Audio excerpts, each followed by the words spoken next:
جب 19 رمضان کو مسجد کوفہ میں امام علی علیہ السلام کی اذان گونجنے لگی تو پوری کائنات میں سوگ برپا ہو گیا۔ چرند پرند جنات چیخنے لگے اور حضرت جبرائیل علیہ السلام تمام انسانوں سے کہنے لگے کہ اے انسانوں، آج آخری مرتبہ علی کی آواز میں اذان سن لو۔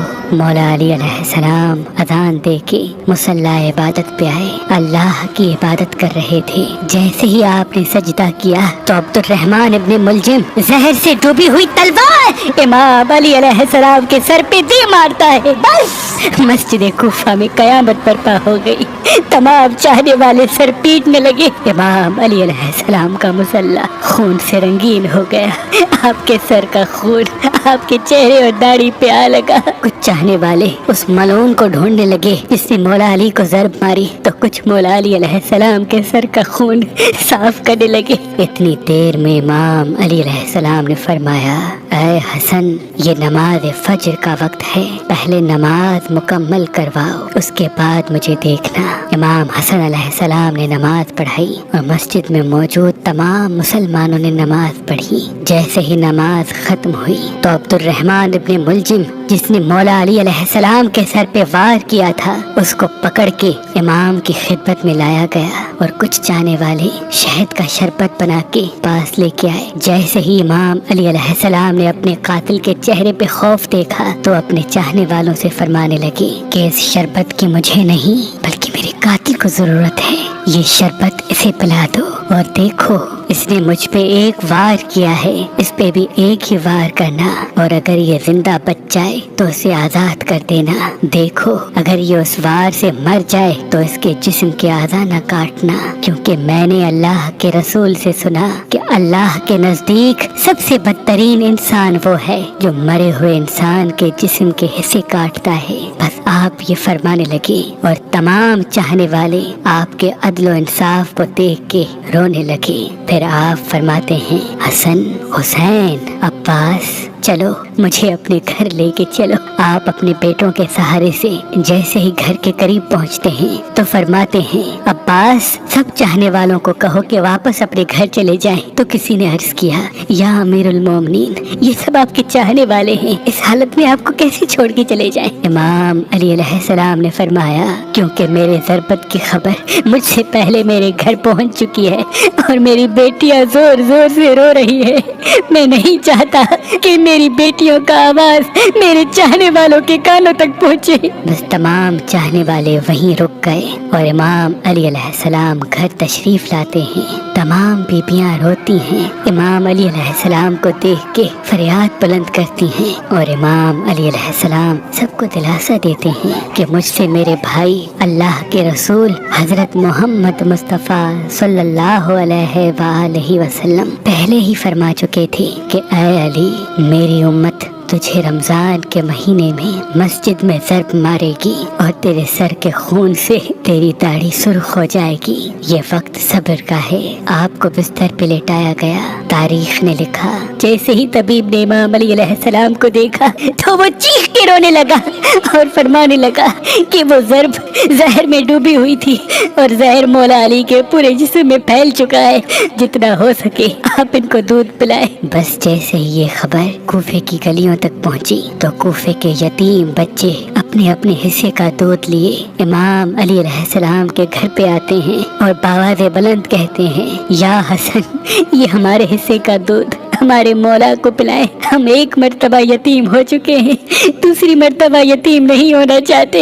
امام علی علیہ السلام بستر شہادت پہ بھی مسلسل اللہ کا ذکر کرتے رہے۔ بس جیسے ہی 19 کا دن ختم ہوا، 20 رمضان کی رات آئی، آپ فرمانے لگے کہ اب میرے حجرے میں کوئی بھی نہ آئے، کیونکہ پوری دنیا کے جنات و فرشتے مجھ سے ملنے آ رہے ہیں۔ اور پھر جیسے ہی 20 رمضان کا سورج طلوع ہوا تو آپ امام حسن سے فرمانے لگے، اے حسن، جاؤ میرے تمام چاہنے والوں سے کہو کہ اپنے امام کا آخری دیدار کر لیں۔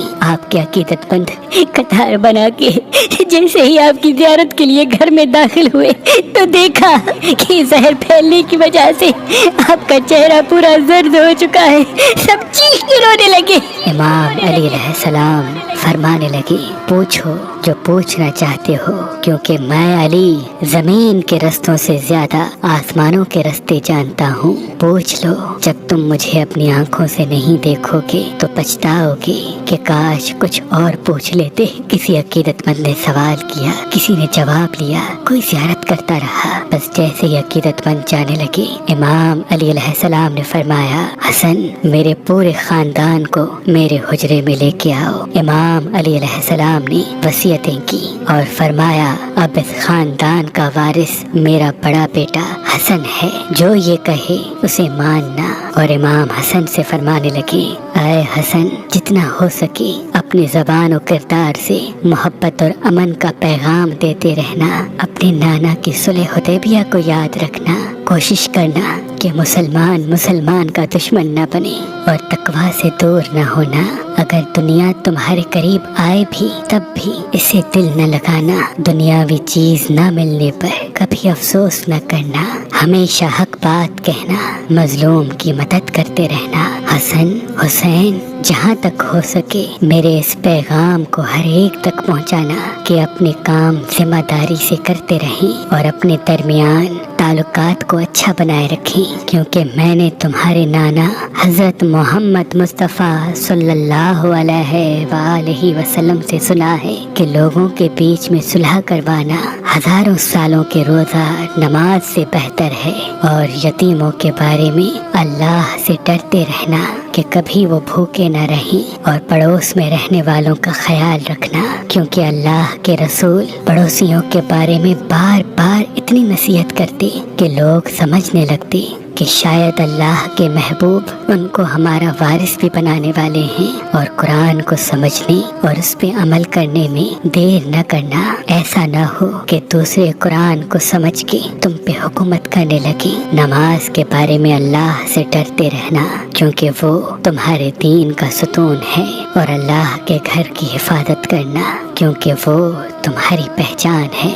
اللہ سے ڈرو، اپنی جان، مال اور زبان کے بارے میں نہ کسی کا مال غصب کرو، نہ کسی کو ہاتھوں اور زبان سے تکلیف دو، ایک دوسرے کی مدد کرتے رہنا، اور خبردار سب مسلمان ایک دوسرے سے جڑ کے جینا، ورنہ تم پہ وہ لوگ مسلط ہو جائیں گے۔ اگر تم فریاد بھی کرو گے تب بھی تمہاری آواز سننے والا کوئی نہ رہے گا۔ اور سارے عبد المطلب کے بیٹوں کو خبردار کر دو کہ اگر اس ضرب سے میری شہادت ہو جائے تو میرے قاتل کو بھی صرف ایک ہی ضرب مارنا، اگر وہ بچ جائے تو اسے آزاد کر دینا، اگر وہ مر جائے تو اس کے جسم کی بے حرمتی نہ کرنا، اس کے جسم کے حصے نہ کاٹنا، کیونکہ میں نے اللہ کے رسول سے سنا کہ زمین کا بدترین عمل یہ ہے کہ کسی مرے ہوئے کے اعضائے جسم کاٹے جائیں، چاہے وہ پاگل کتا ہی کیوں نہ ہو۔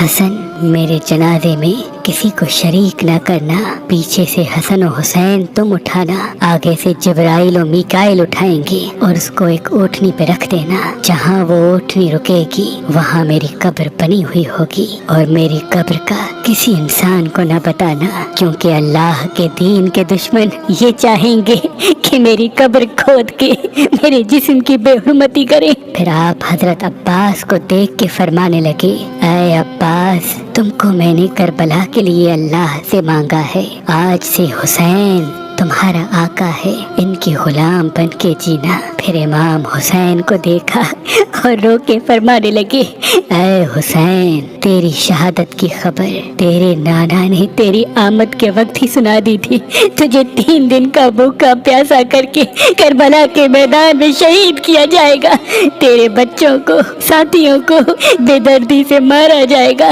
حسین، تیری شہادت کے بعد میری بیٹیوں کو، تیری بہنوں کو رسیوں میں قید کر کے اسی کوفہ و شام میں پھرایا جائے گا۔ حسین، اللہ کے دین کے لیے صبر کرنا، اور جب وقت آخر آئے تو اپنی بہنوں اور بیٹیوں سے نصیحت کرنا کہ اسلام کے لیے صبر کرتے رہیں، اور قدم قدم پہ یہ گواہی دیتے رہیں کہ اللہ کے سوا کوئی عبادت کے لائق نہیں، اور ان کا نانا حضرت محمد مصطفیٰ صلی اللہ علیہ وآلہ وسلم اللہ کے رسول ہیں۔ بس اتنی دیر میں آپ فرمانے لگے، سلام یا رسول اللہ،